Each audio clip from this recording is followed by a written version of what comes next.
Ako naman baklasin.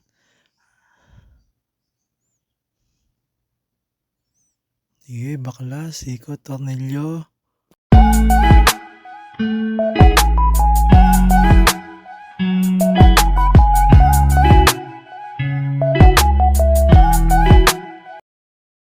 Ang cover ko, nakita ko sobrang dumi.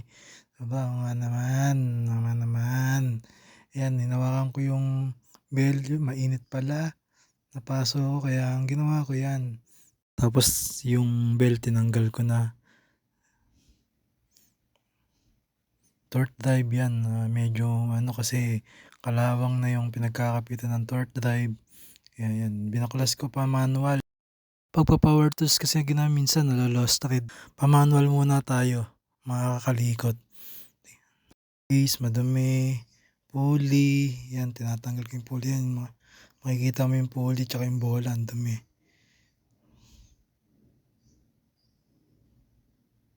Yan makikita mo, dumi sobra.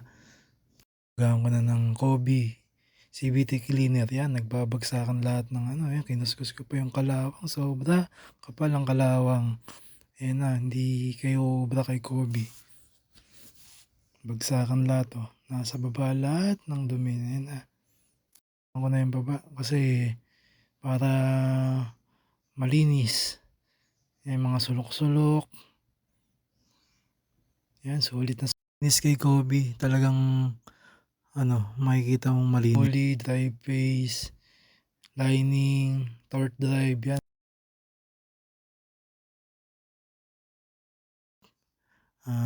Bell, lining, kasi tsaka yung crankcase cover kasi naubusan ng CVT cleaner na. Maliit lang kasi yung nabili ng tropa, kaya yan. Kuskus, ayan. Kuskusin, malinis na. Inahanginan ko na para matuyo. Para lahat yan, tutuyuin natin para lahat yan ikabit na natin na maayos at malinis.